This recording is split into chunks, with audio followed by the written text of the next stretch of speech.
A Presidential Transition Council has been approved by President Muhammadu Buhari. The council will facilitate the handover of power by his government. It is the first time since 1999 a council has been approved before the emergence of a president-elect.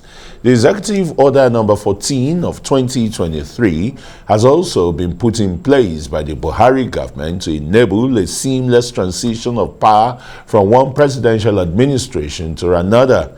The council will be chaired by the Secretary to the Government of the Federation, Boss Mustafa. Other members include the head of the Civil Service, permanent secretaries from several ministries, the National Security Advisor, Chief of Defense Staff, and others.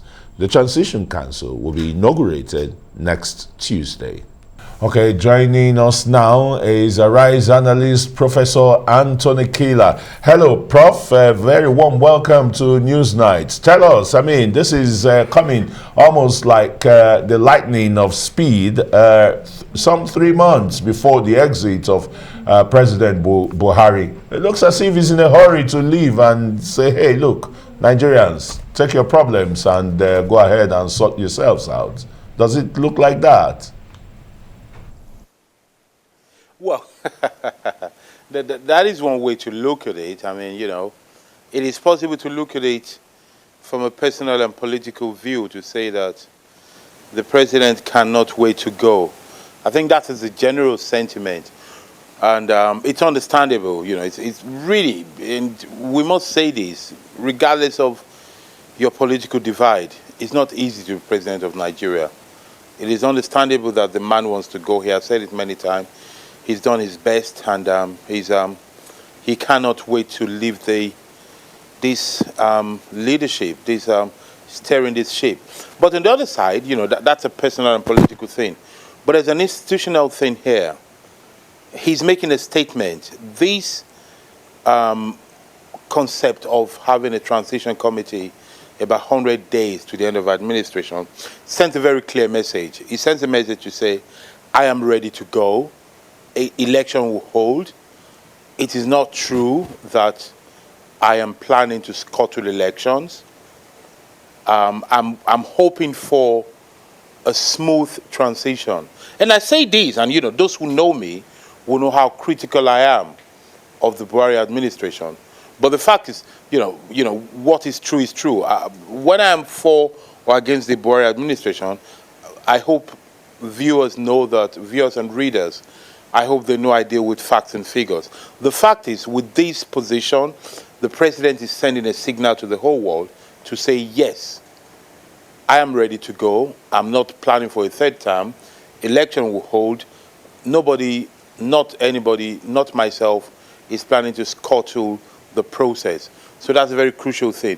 But just for the benefit of our viewers, especially my own constituency, students of politics and students of history, it is important to know that while this is the major news, actually, President Buhari is not the first person this year to constitute the transition committee. A few weeks ago, on the 31st of January, the governor of Akwa Ibom, Governor Udo Emmanuel, constituted his own transition committee. So perhaps we're setting a trend here where close to 100 days from government, people should start planning on how to hand over. And I think it's good for democracy. So, I think it's a good move by the president. Professor Kila, yes, it does sound good. But when you look at the list of those to make up the transitional council, isn't it the essence to shake hands between the outgoing and the incoming? When you look at that list, it does make provision for 2 representatives of the president-elect. Then comes my question. If it's 15 days to the election and about 3 months to hand over, we do not have a president-elect. There are 17 other political parties in this election apart from the governing APC, which the president is part of. So how do you constitute that council in a way that it is first and foremost even balanced? Because I read the list and you have nothing less than a 17-man or woman representative from the current administration, and then you have just 2 representatives of a president-elect, and we don't know who the president-elect will be. So how does that work? Well, you see, that is the problem. That is the That is my major grouse with the Buhari administration. Even when you try to defend them, they always do something to let you down. Tonight, my interest was to come out and say the president and the presidency have done something good. But this factor you have picked up, which is an important fact, not an opinion, I want viewers to notice, it's a fact, it's a troublesome fact. You see, ideally, let me tell you what is missing. Ideally, the transition committee should be charged to do two things. Number one is that it should be charged to prepare a smooth transition for those coming in. Number two is that it should be charged to identify all projects, all agreements, or contracts of the present government to identify what is outstanding so that when the new people come in, they can ease themselves easily in. The second fact is that it should not be dealing with the elect people yet because we don't know who they are. If you're doing it 100 days before handing over, then you do your own bit. Then after election, you sort of widen up, you open it up to allow the president-elect to deal with you. Because at the moment, nobody on the side of those campaigning can select a transition committee. If they have somebody in mind, they cannot announce it. It is only, and of course, they will not announce it, they will not make it known because, you know, they will not want to jinx their chances. But the government of the day can plan to say, whoever comes in, these are the documents, these are the facts, these are the processes they have to deal with. So it is wrong to say we're giving two positions. Giving two positions means, I understand it, but it is wrong. Giving two positions means that the president understands that one of the two candidates will be president, but it's institutionally wrong. As long as you have 18 candidates, you have to act as if any one of the 18 could be president. And therein lies the difference between institutional mentality and personal, commonsensical community mentality. Between you and I, we can argue that the president will be among 3 or 4 people. You and I can say that. But as an institution, we have to keep assuming that the president could be 1 out of 18 people. So making room for 2 people, it's a wrong move. And therein lies the limit of this administration, the lack of sense of institution. So, Kila, you extolled the administration, you know, I mean, particularly the president earlier in your first submission about his willingness to go and making commitments of, you know, an election that is going to hold, will hold, come in another fortnight or so.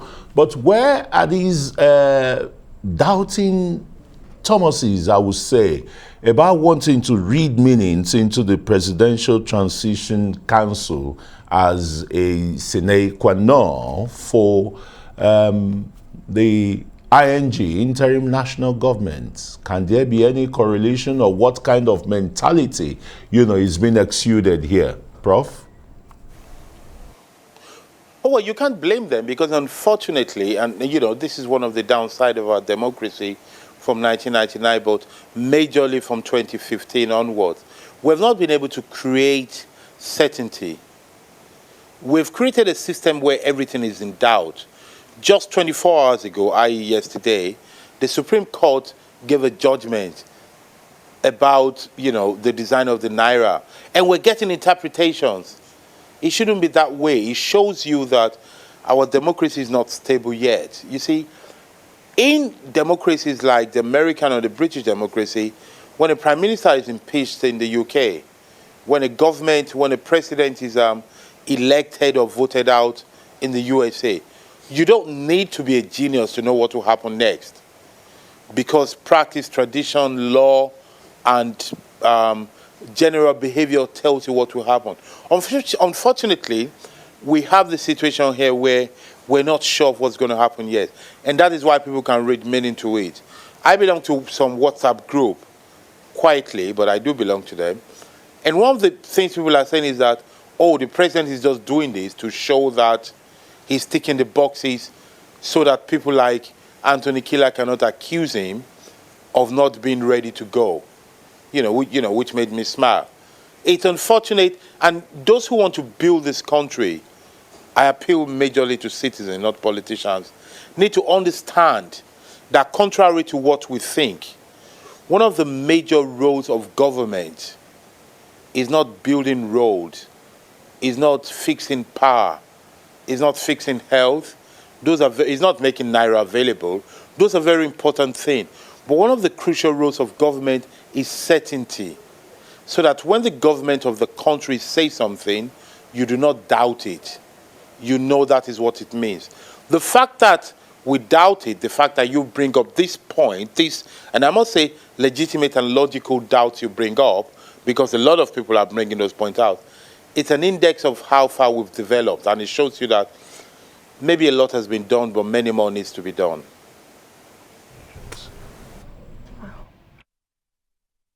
So much, Professor Kila, for being on the news tonight. We also know that the president-elect, whoever he is, would have his own council, transitional council as well, and would have terms of reference. So we keep our fingers crossed on that. Thank you so much for being on the news tonight, for shedding light on that issue.